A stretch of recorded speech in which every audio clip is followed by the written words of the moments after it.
Assalamualaikum warahmatullahi wabarakatuh. Bismillahirrahmanirrahim. Alhamdulillahilladzi arsala rasulahu bil huda wa dinil haqq liyudhhirahu 'ala dini kulli wa kafa billahi syahida. Sahabat-sahabatku yang dirahmati Allah, puji syukur alhamdulillah hari ini kita masih diberikan kenikmatan berupa nikmat sehat oleh Allah Subhanahu wa taala sehingga kita dengan mudah melaksanakan rutinitas kita, beribadah, berdagang atau yang lainnya yang bernilai positif. Mudah-mudahan kita akan terus mengingat Allah dengan berucap syukur biqaulina alhamdulillahi rabbil alamin atas apa yang selalu Allah berikan kepada kita semuanya. Tidak lupa salawat salam mudah-mudahan tetap terlimpah curahkan kepada junjungan kita Nabi besar Muhammad sallallahu alaihi wasallam alladzi turja syafa'atuhu min yaumi hadza ila yaumil qiyamah. Amin ya rabbal alamin. Sahabat-sahabatku yang dirahmati Allah, sebentar lagi kita akan menghadapi hari raya besar, hari raya kurban atau Idul Adha.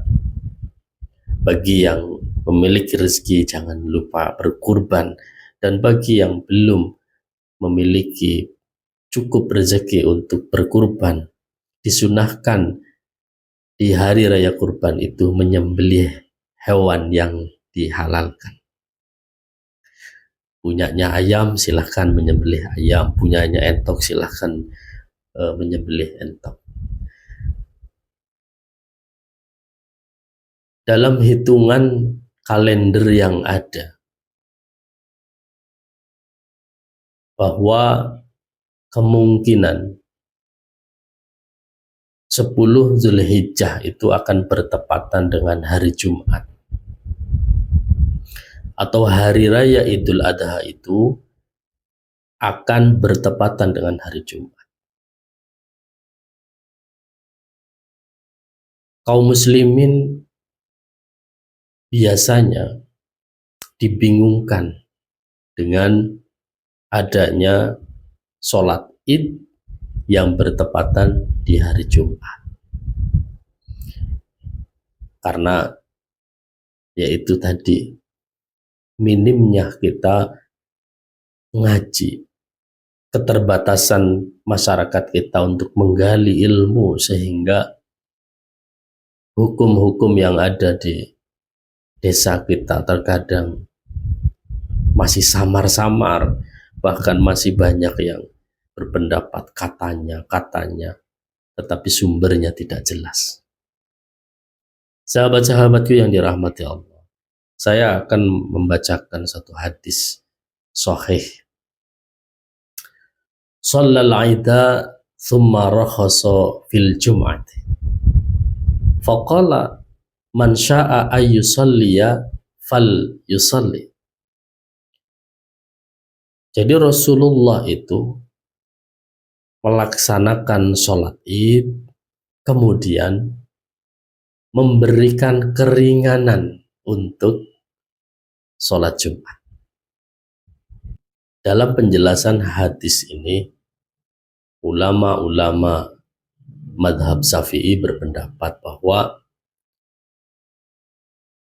ketika Rasulullah bersabda memberikan keringanan karena paginya sudah melaksanakan sholat Id, maka siangnya boleh tidak perlu sholat Jumat. Tetapi ini berdasarkan ulama-ulama Syafi'iyah,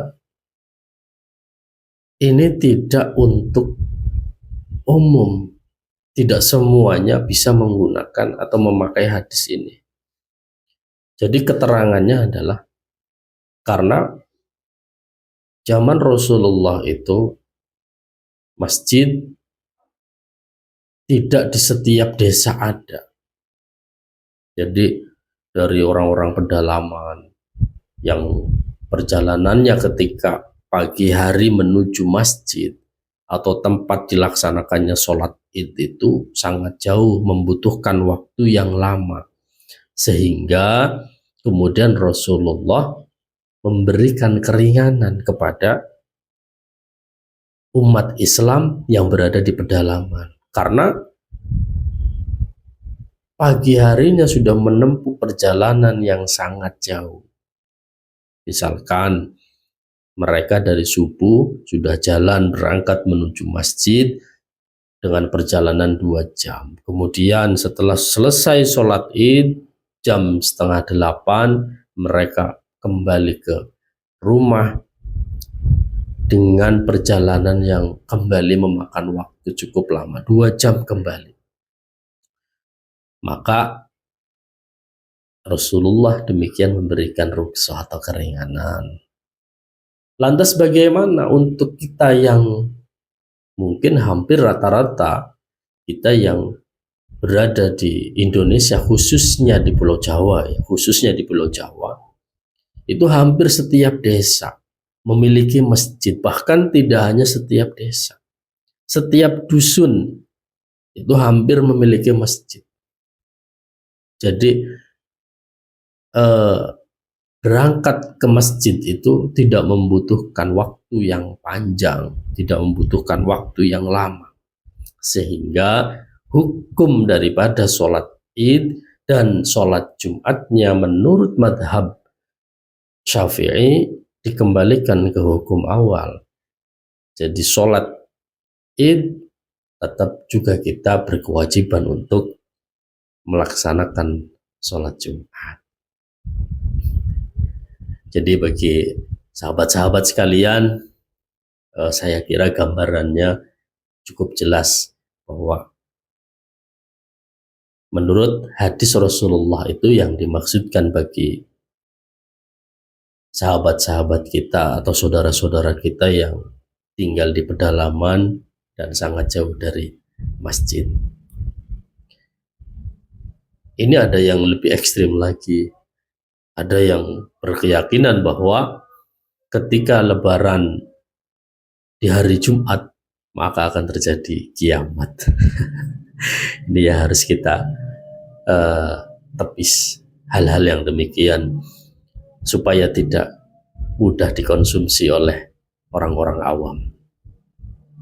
Sahabat-sahabatku yang dirahmati Allah, demikian penjelasan saya.